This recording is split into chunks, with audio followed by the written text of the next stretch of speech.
Welcome to the CyberWire's Career Notes podcast, brought to you by Johns Hopkins University Information Security Institute, one of the world's great research universities.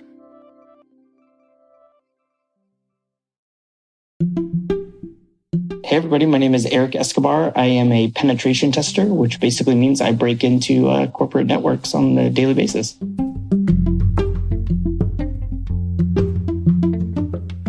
So I always wanted to be an engineer of some sort. Wasn't quite sure what kind of an engineer. I grew up playing with Legos, building things, taking things apart. So it was one of those things that it was a pretty easy thing when my family was like, you know what, you should go into engineering. I was like, hold on a second. I can get paid to do what I just do for fun. Like, that sounds kind of cool. So I took a survey of engineering class when I was in high school. And my toss-up was like computer science, computer engineering, and civil engineering, which are far different ends of the spectrum. And so I basically picked between the two of them, and I picked civil engineering. So I went to school and I got a 4-year degree in civil engineering and a master's degree in civil engineering, and started my professional life as a civil engineer. And now I'm a registered civil engineer in the state of California, so I could still technically build a building, build a hospital, build whatever you need to. But just took that degree and leveraged it right into cybersecurity.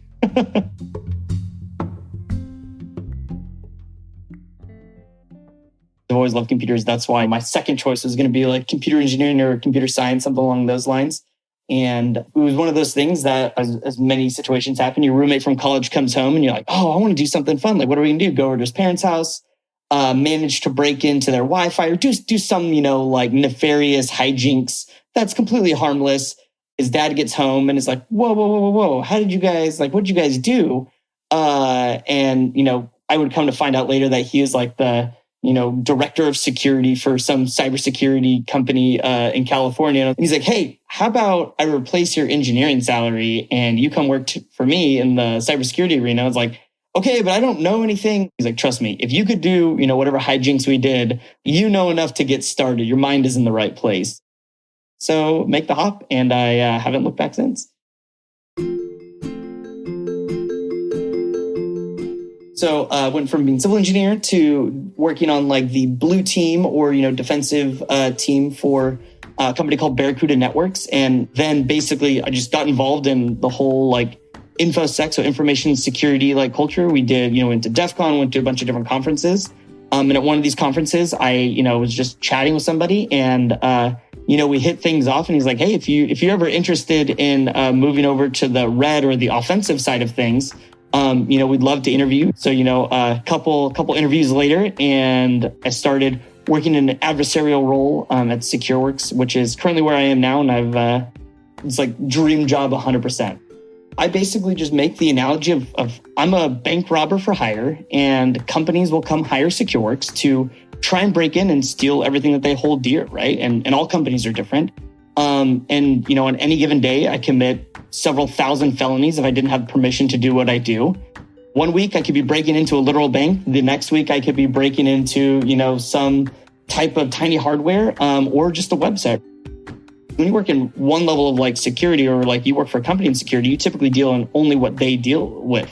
Whereas in my role, since we go through so many different companies testing their security, you get to see the inside of several dozen networks, maybe in a given month, right? And so it's awesome because you get to learn really quickly on your feet. You're, any type of expertise, it's really easy to say hey, I don't know, but let's learn, learn by doing kind of a thing.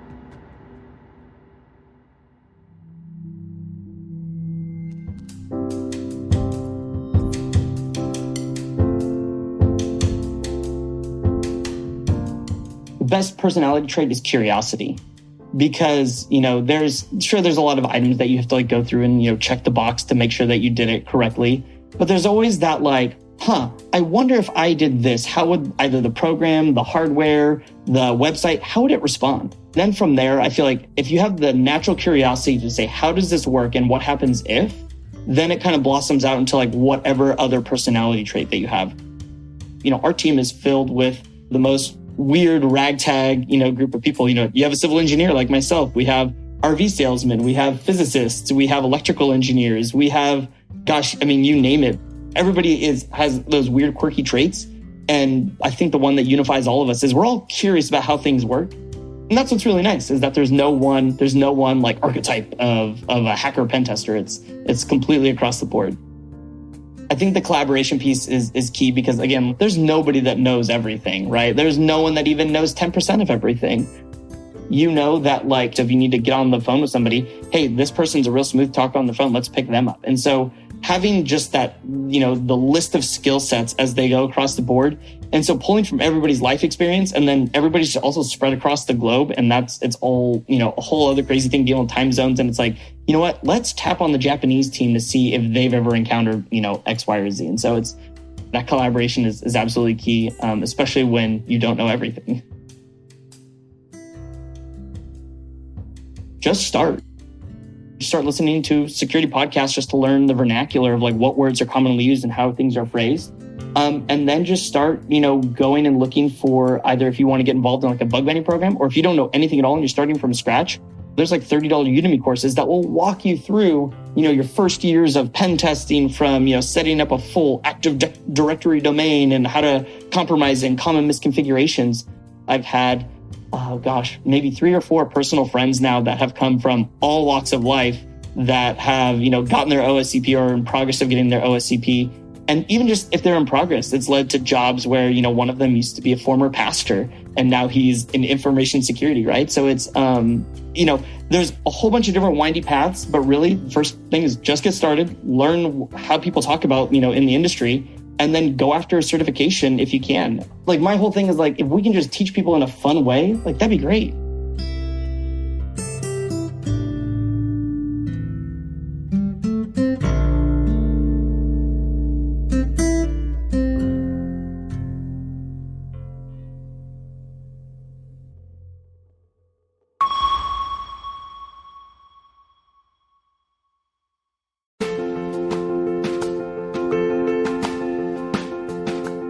This CyberWire Career Notes podcast is made possible by the Johns Hopkins University Information Security Institute, providing the technical foundations and knowledge needed to meet our nation's growing demand for highly skilled professionals in the fields of information security, assurance, and privacy.